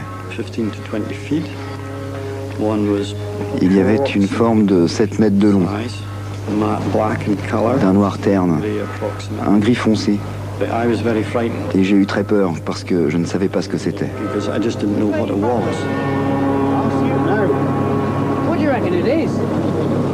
Certaines expéditions ont photographié une nageoire qui est possible et une tête qui est, ma foi, une tête de gargouille extraordinaire, avec ce qui est intéressant, les deux petites cornes. À mon avis, ce pourrait être des tubes respiratoires.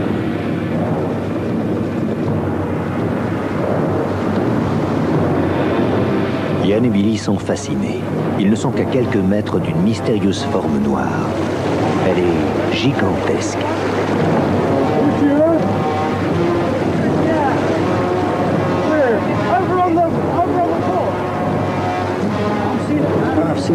J'ai vu des documentaires à la télévision sur les baleines et les dauphins, mais là, c'était très différent. Ce n'était pas non plus un tronc d'arbre qui flottait. Je fais beaucoup de pêche et j'en ai vu des troncs d'arbres, et cette chose, je ne sais vraiment pas ce que c'était.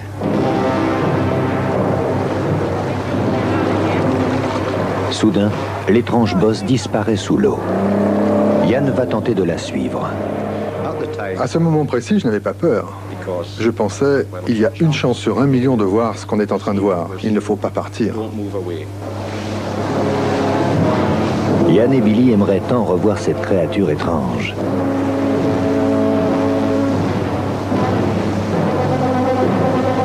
Ils scrutent en vain la surface de l'eau. Mais non, ils ne voient plus rien. La créature a disparu dans les fonds du loch. Plus aucune trace. Ils sont déçus. Ont-ils rêvé? Billy décide d'aller à l'avant du bateau.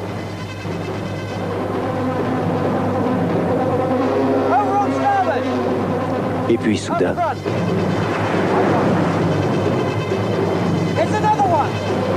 Deux énormes bosses noires viennent de surgir juste devant le bateau. C'est alors que Ian aperçoit derrière eux une troisième bosse encore plus énorme. Le bateau semble cerné. Ces créatures pourraient facilement les faire chavirer. Billy cède à la panique et va chercher un gilet de sauvetage. C'est la peur de l'inconnu, de quelque chose qu'on n'a jamais vu auparavant. Je ne sais pas décrire ce genre de peur. On a peur parce qu'on a tellement entendu parler du monstre du Loch Ness. Il y a tellement de témoins qui l'ont décrit. Et puis moi en plus, je n'y croyais absolument pas. Et là, j'étais effrayé par cette chose que je ne connaissais pas. Je n'avais jamais rien vu de pareil. Soudain, une des créatures fonce droit sur le bateau.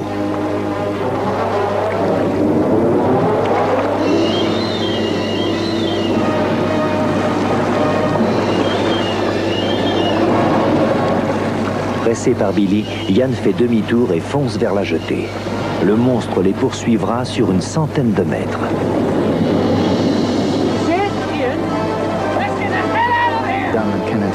Le témoignage de Yann Dunn et de Billy Kennedy, c'est l'exception qui confirme la règle. Je leur ai parlé, et je suis sûr que ce qu'ils disent est vrai.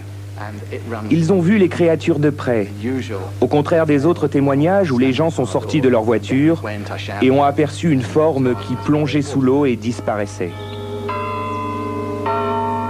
Poursuivant son enquête, Alistair Boyd a entendu parler d'un autre témoignage qui l'intéresse.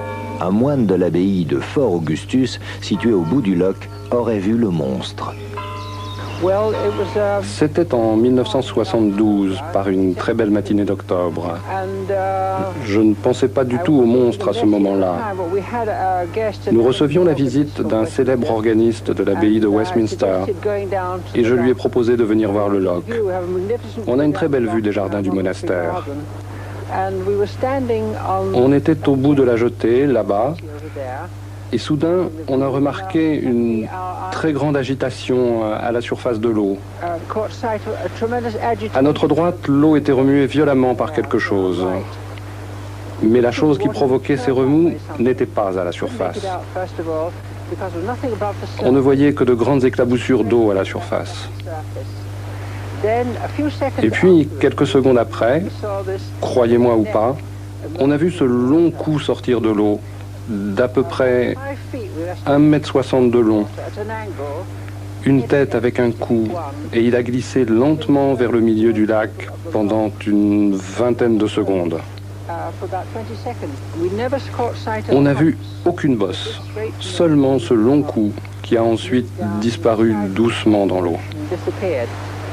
Et je vous assure qu'on n'avait pas bu une goutte de whisky ce matin-là.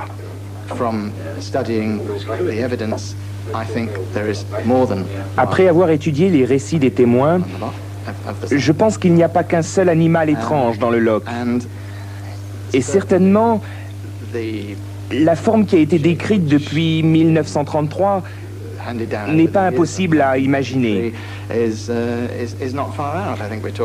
Ils décrivent une petite tête, un long cou, un corps massif, une queue puissante et 4 nageoires sur les côtés. Il y a surtout le film qui a été pris par Tim Dinsdale et qui a été étudié par les gens du JARIC qui travaillent pour la Royal Air Force et qui suivent cet animal se déplaçant pendant un très long moment. Mais c'est un animal dont la partie qui est vue en surface a sûrement 2 mètres de large et une hauteur d'à peu près 1 mètre. Alors, quel peut être cet animal? Ce n'est pas un animal qui est connu dans le lore. The furore of the 30s accompanied many hoaxed sequences of film and faked photographs. Depuis les années 30, les témoignages se sont multipliés. Amateurs et professionnels armés de caméras ont parfois saisi des images surprenantes. Certaines sont truquées, mais d'autres semblent authentiques. Apportent-elles enfin la preuve que des créatures d'une espèce inconnue évoluent dans les eaux sombres du loch? Pour les uns, il s'agit simplement d'ondes qu'auraient émises des monstres il y a des millions d'années, des ondes qui auraient été emmagasinées dans la roche, que la roche restituerait maintenant petit à petit. Pour d'autres personnes, il s'agit de manifestations sataniques. Vous savez que le lac a été exorcisé. Pour d'autres personnes, il s'agit de loutres ou de volatiles. Et pour d'autres personnes, bien sûr, il s'agit d'animaux que l'on ne connaît pas encore, qui auraient certainement des origines dites préhistoriques. Depuis 50 ans, les scientifiques ont mené toutes sortes d'expéditions pour essayer de résoudre le mystère du Loch Ness.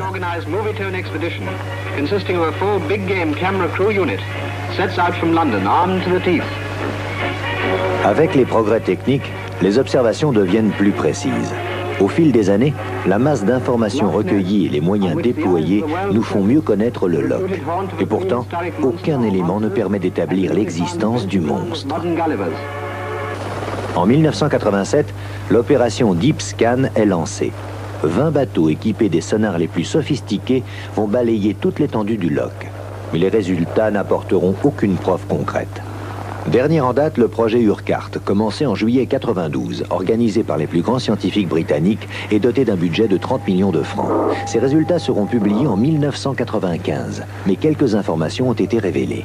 Le Loch est plus profond qu'on ne le pensait. Ses parois lisses ne présentent aucune cavité sous-marine et un écho très fort a été enregistré pendant 2 minutes puis a brusquement disparu. Selon les scientifiques, cet écho pourrait être provoqué par un gigantesque tourbillon d'eau ou par une énorme masse en mouvement. Ma véritable ambition n'est pas de gagner une fortune, comme l'espèrent tant de gens. J'aimerais qu'on reconnaisse l'existence de ces animaux, pour qu'on puisse les protéger. Il y a tant de menaces sur le Loch qui viennent de la pollution, de l'élevage des poissons et des nombreuses croisières.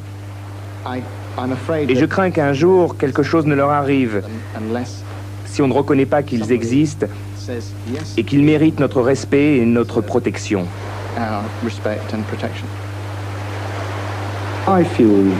Je me sens honoré d'avoir vu le monstre du Loch Ness.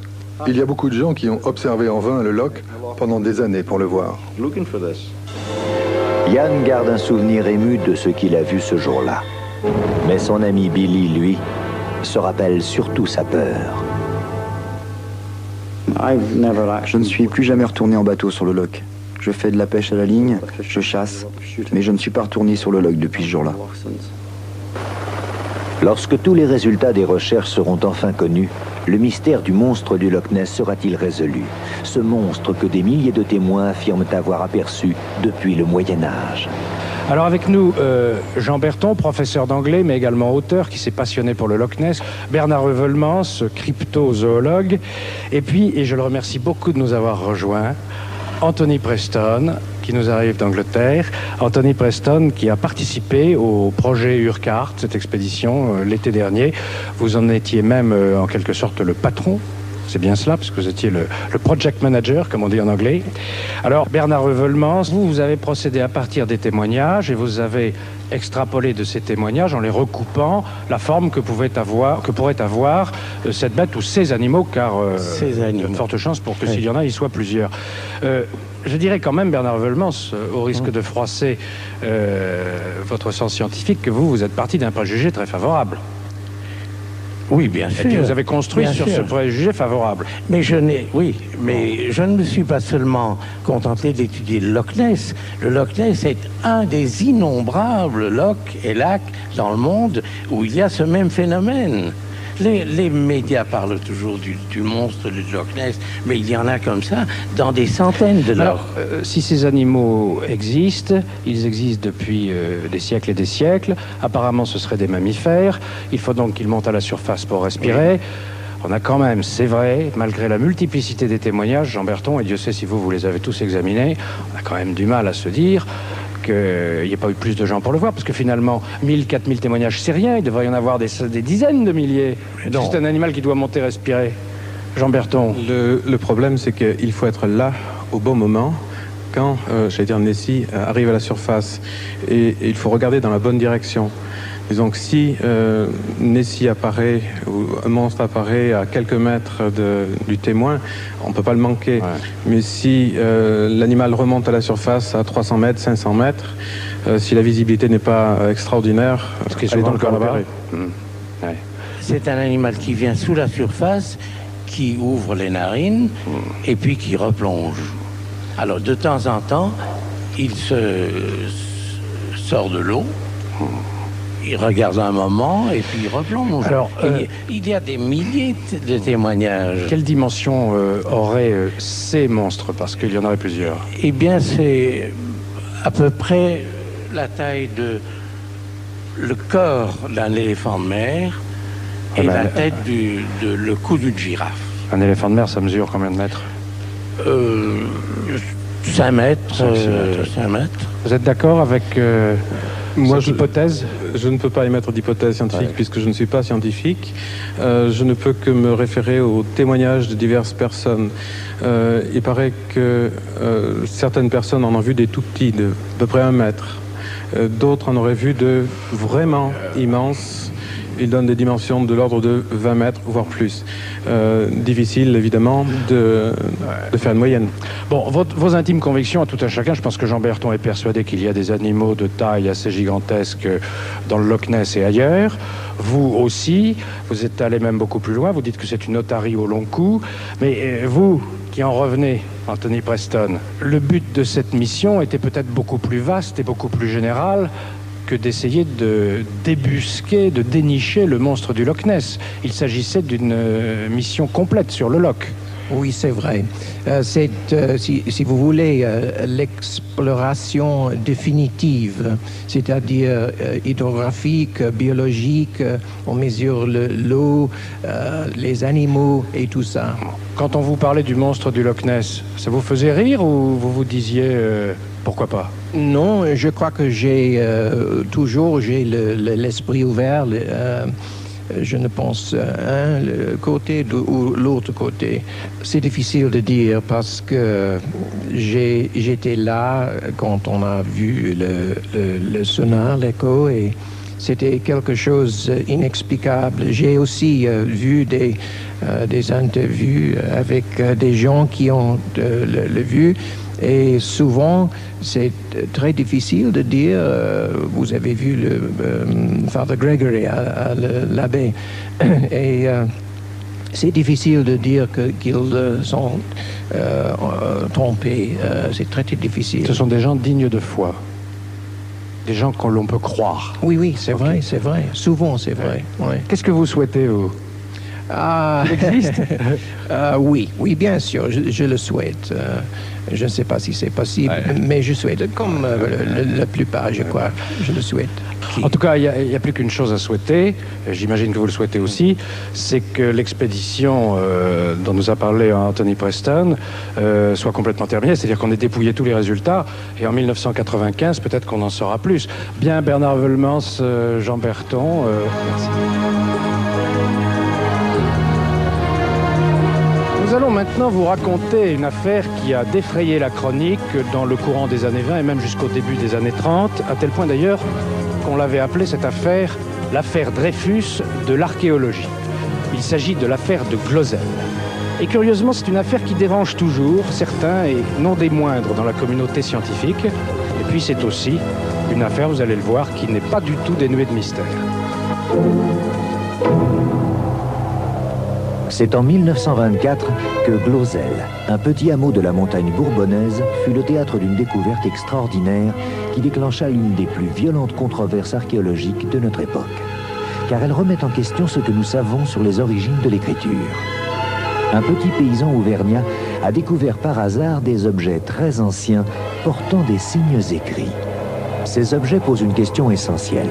L'écriture est-elle née en Occident plutôt qu'en Orient comme on le croyait ? Et serait-elle plus ancienne qu'on ne le supposait? Glozell, un mystère. Et c'est ce qui déconcerte les hommes de recherche. En un lieu secret et sacré, on a déposé des écritures que personne ne déchiffre.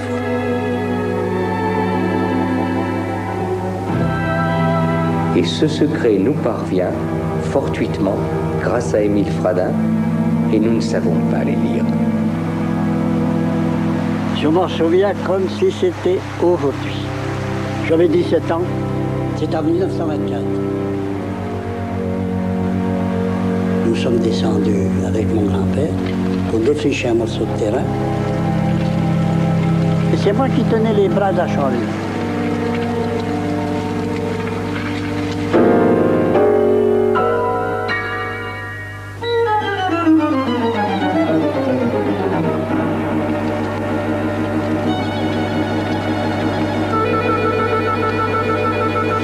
la vache s'était pas enfoncée, on n'a jamais trouvé Glosel. Ben oui, c'est la vache qui a découvert Glosel. C'est pas nous. Quelle n'a pas été notre surprise de trouver des ossements humains. Nous sortons un crâne entier.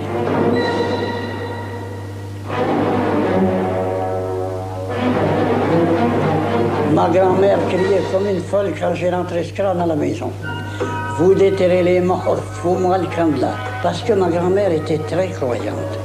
J'avais 17 ans, j'avais jamais entendu parler ni d'archéologie ni rien. Les premières fouilles, on les a faites avec des pelles et des pioches, nous. On croyait avoir trouvé un trésor quand on a vu que c'était un tombeau. Mais on a quand même réussi à sortir 2 vases entiers. Et on les a cassés. On a dit là-dedans, il y a des bijoux, de l'argent. Ce qui nous intéressait, nous, c'était l'argent. Parce que, il faut vous dire qu'en 1924, on n'en avait pas beaucoup. Mais pensez-vous, de l'argent, il y avait de la terre dedans. Alors ça nous a un peu déçus. On a bouché les trous et on a semé de l'avoine dans le champ. Antonin Morlet, un médecin de Vichy passionné d'archéologie, a entendu parler des découvertes d'Émile Fradin. En 1925, il se rend pour la première fois à Glosel avec sa femme et commence à fouiller. Ce qu'il trouve le fascine. Sans le docteur Morlet, personne ne s'en intéressait à ce moment. Et c'est grâce à lui que Glosel existe. Il a dit, mais c'est très intéressant ça. On a fait des papiers avec lui. Il avait le droit de publication des objets. Et les objets restaient notre propriété. Un homme formidable. Il a fait des fouilles là pendant 16 ans. Le docteur Morlet entreprend des fouilles à ses frais et fait des publications régulièrement. Avec Émile Fradin, il va découvrir en 16 ans plus de 3000 objets. Des vases, des urnes, des sculptures en os et en terre cuite. Et surtout, des tablettes portant des signes étranges qui ressemblent à des lettres.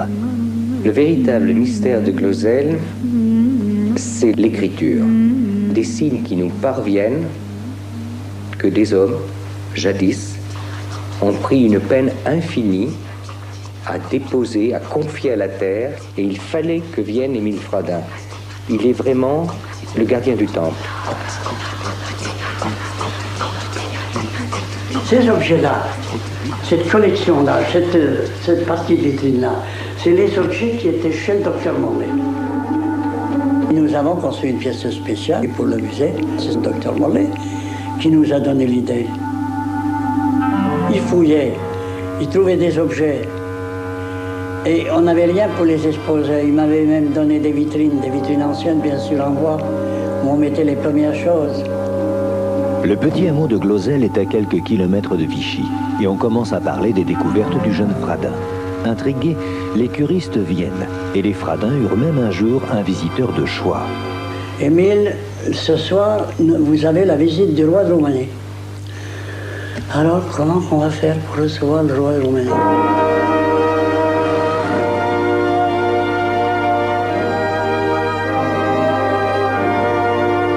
Alors, le docteur Morlet m'avait fait un peu la leçon. Quand vous lui parlerez, vous lui direz Sa Majesté, vous lui parlez à la 3e personne. Le roi de Roumanie a été charmant. Et ça l'a intéressé énormément. Et puis les journaux en ont parlé et tout. Et il est venu du monde à Glosel à ce moment-là. Mais on a eu des savants là, du monde entier. Je ne peux pas vous dire le nombre, c'est des quantités extraordinaires. Et beaucoup qui ne parlaient même pas français. L'archéologie est à la mode, incontestablement. Et comme Vichy est une ville de cure fort bien fréquentée, des ambassadeurs, des curistes très, très riches, des princes, des étrangers, se sont en quelque sorte donné comme point de rendez-vous l'excursion à Glosel. Les découvertes de Glosel ont d'abord fasciné un certain nombre de préhistoriens.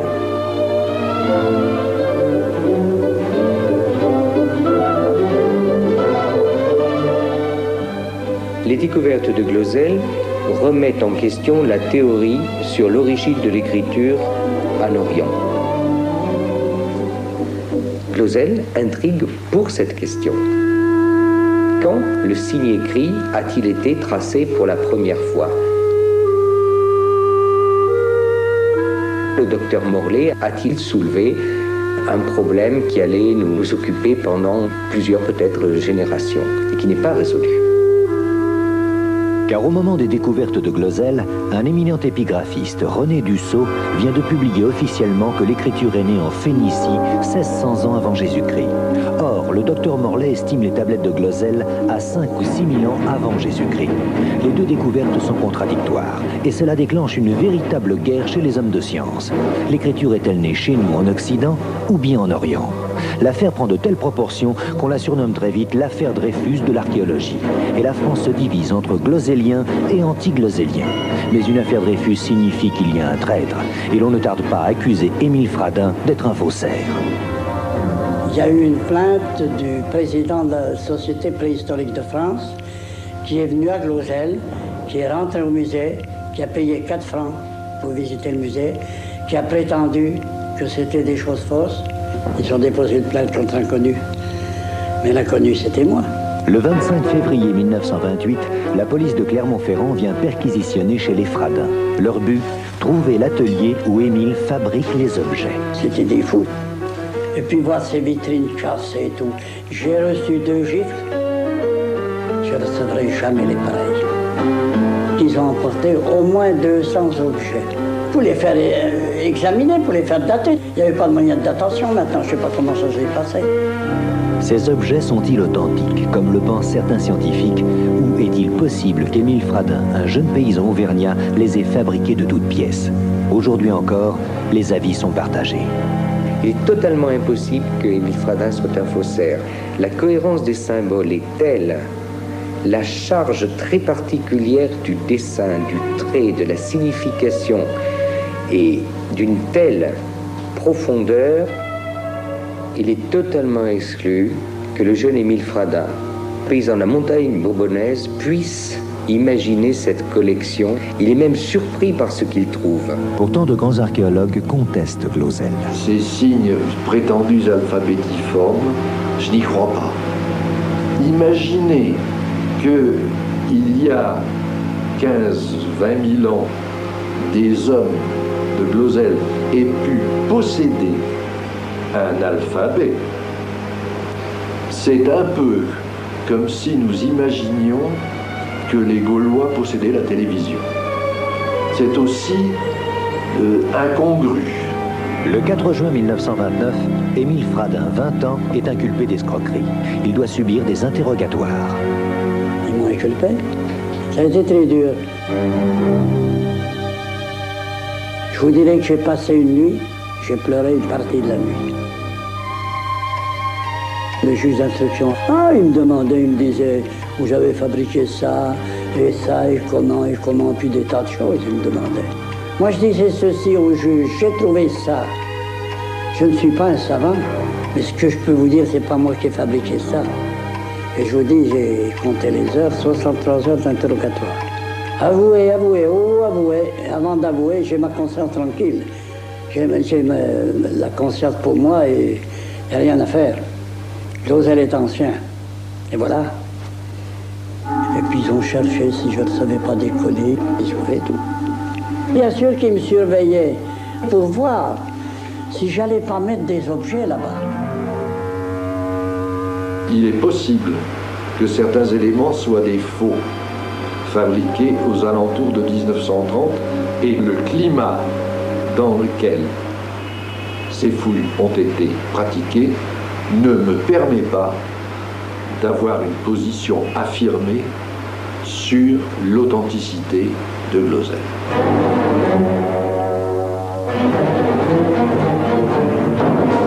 L'inculpation a fini par un non-lieu. Le non-lieu est délivré 2 ans plus tard. Émile va-t-il pouvoir savourer sa victoire? Et puis alors, il y a eu la guerre, qui a carrément étouffé Glozell. Pendant presque 40 ans, on ne va plus parler de Glozell. Le docteur Morlet continue de fouiller et Émile Fradin profite enfin de la vie. Il se marie et a des enfants. Puis, en 1941, la loi Carcopino est votée. Elle interdit de fouiller le sous-sol français sans autorisation de l'État. C'est un coup d'arrêt aux fouilles de Glozell. Le docteur Morlet ne peut pas continuer ses recherches. Le mystère de Glozell est-il enfoui à jamais? Morlet est mort en 66. Je suis allé le voir en 66, pour une dernière fois. Il m'a dit, Émile, je ne verrai pas les datations de Glosel, je ne verrai pas la victoire. Vous verrez ça prochainement. Alors, 66, on a daté Glosel en 72. En 1972, Henri François, ingénieur au commissariat à l'énergie atomique à Paris, se rend à Glosel. Très intéressé par le site, il fait des prélèvements et entreprend de dater les objets avec 3 laboratoires étrangers. Ils vont utiliser de nouvelles méthodes de datation très précises qui travaillent sur la radioactivité naturelle des objets. Le carbone 14 pour les objets en os et la thermoluminescence pour les céramiques et les terres cuites. Pour les 3 laboratoires, les résultats sont clairs et irréfutables. Glosel est ancien.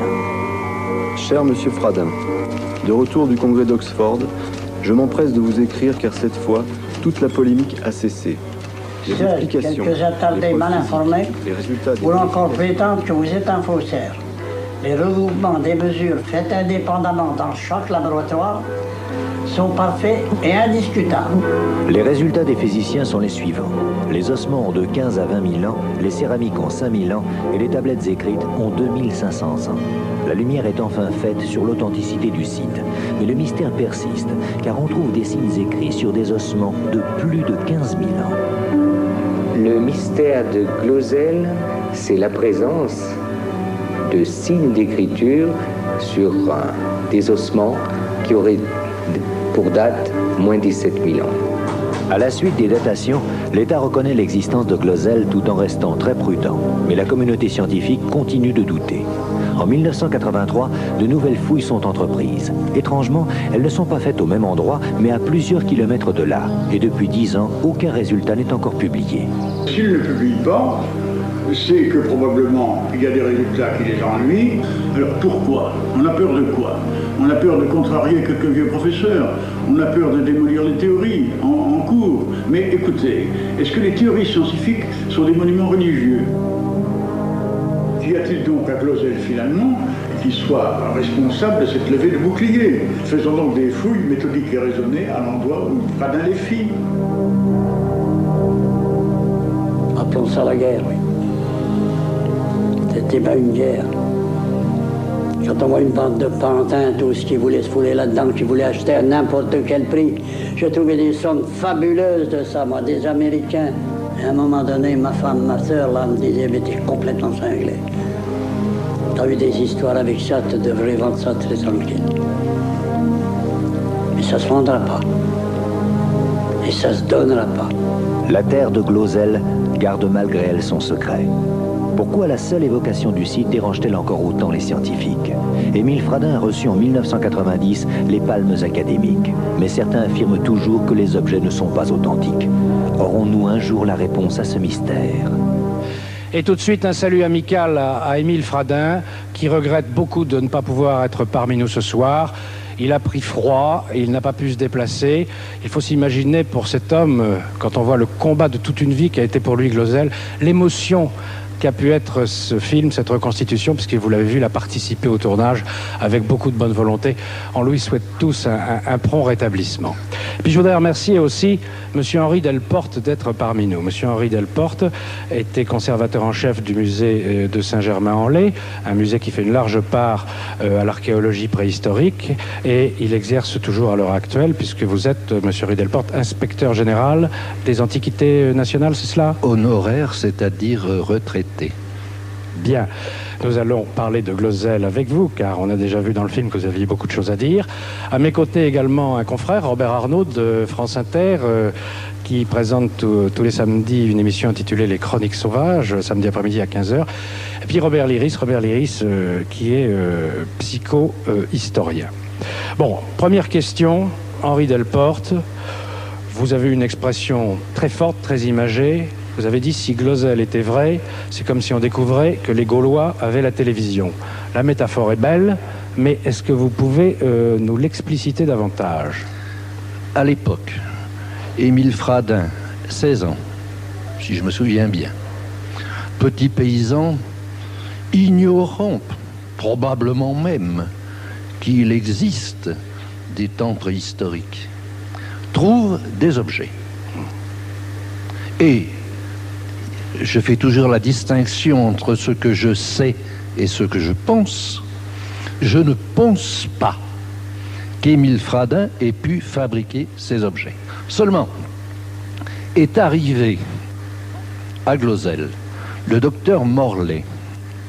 Docteur Morlet qui... Sans lequel Glozelle n'aurait pas existé, oui. Nous sommes d'accord. Docteur Morlet qui avait été reçu premier au concours de l'internat et qui était un éminent docteur, mais qui n'avait avec l'archéologie que des rapports assez évanescents, disons. Et puis, la proximité de Vichy, que notre collègue rappelait tout à l'heure, a amené beaucoup de monde, c'est-à-dire la plus grande pagaille. Oui, je vous vois venir. C'est-à-dire qu'on ne sait même pas s'il y avait une stratigraphie, c'est-à-dire une succession de couches. On ne sait même pas si tel objet était à côté de tel autre, si tel objet était au-dessus ou en dessous de tel autre. Pourquoi, comme le demande Rémi Chauvin dans le film qu'on vient de voir, pourquoi est-ce qu'on n'a pas procédé à des fouilles systématiques depuis des dizaines et des dizaines d'années sur le site? Vous direz que ça dérange les gens. De ma faute. Et la communauté scientifique. De votre faute. Oui. C'était à vous de les autoriser, ces fouilles? J'étais directeur des antiquités préhistoriques d'Auvergne. Et M. Malraux, qui était à l'époque ministre de la Culture, a souhaité, sollicité par des hommes politiques auvergnats, a souhaité que des fouilles soient reprises à Glozelle. J'ai répondu, un, que les passions étaient encore beaucoup trop vives pour que l'on accepte le danger de reprendre des fouilles à Glozelle. Il eût fallu mobiliser un régiment de chasseurs alpins pour protéger le chantier. Mais aussi, deux, j'ai répondu au ministère que les objets conservés par Émile Fradin étaient suffisamment nombreux et suffisamment significatifs pour que, compte tenu des moyens d'analyse que nous avons aujourd'hui et qu'Émile Fradin n'avait pas, il faudrait d'abord commencer par faire des analyses sur ces objets. Mais c'est une information formidable que vous nous donnez là. Mais je pense qu'on va mettre tout le monde d'accord, alors. Les glozéliens convaincus que vous êtes... Mais il n'y a pas de glozéliens et d'anti-glozéliens. Il y a des honnêtes gens. Il n'y a pas de glozéliens convaincus. Il n'y a que d'un côté la science officielle et de l'autre... Mais oui, excusez-moi, monsieur. Et de l'autre, des gens qui, comme vous l'avez écrit d'ailleurs, monsieur, dans une préface de méthode de datation par la thermoluminescence, sont des gens de bon sens et qui veulent absolument savoir la vérité. Personnellement, j'ai fait la connaissance de Glozelle il y a près de 40 ans et j'ai eu la chance de connaître tous les protagonistes de l'histoire, y compris M. Morlet et le chanoine Cotte. J'ai reçu effectivement cette affaire en plein cœur. Je ne suis pas préhistorien, je n'avais pas à juger, je dis simplement que depuis 1959, je ne cesse de demander aux chercheurs officiels de dire la vérité là-dessus. Il y a eu, depuis 70 ans maintenant, une sorte, disons-le, excusez-moi, monsieur Delporte, si je vous choque, mais une sorte de conjuration du silence. Il ne fallait pas en parler. Il ne fallait plus en parler. Pourquoi? Parce qu'il y a eu, au début, des pontes de la science qui ont déclaré que c'était une chose classée. Ça n'était pas classé du tout. Moi, j'entends dans cette affaire-là, j'en fais une histoire sociale. Ça m'est égal que Glozelle soit du Magdalénien, ça m'est égal que Glozelle ait 12 000 ans ou 700 ans, ça m'est égal, monsieur Delporte. Je vois un homme, là, que j'ai connu et que je connais encore. J'ai connu le docteur Morlet, j'ai connu le chanoine Cotte. Ce sont des hommes je voudrais dire que je suis persuadé qu'ils sont très honnêtes. Très honnête. C'est pas leur sincérité que M. Delporte met en cause. Comment ça n'est pas leur sincérité? M. Delporte n'a pas dit qu'ils étaient des faussaires. Mais ce monsieur a été traîné pendant 70 ans. Oui, mais enfin, je le regrette. Pas par M. Delporte. Mais je le regrette. Monsieur, je me permets de vous dire merci d'être là.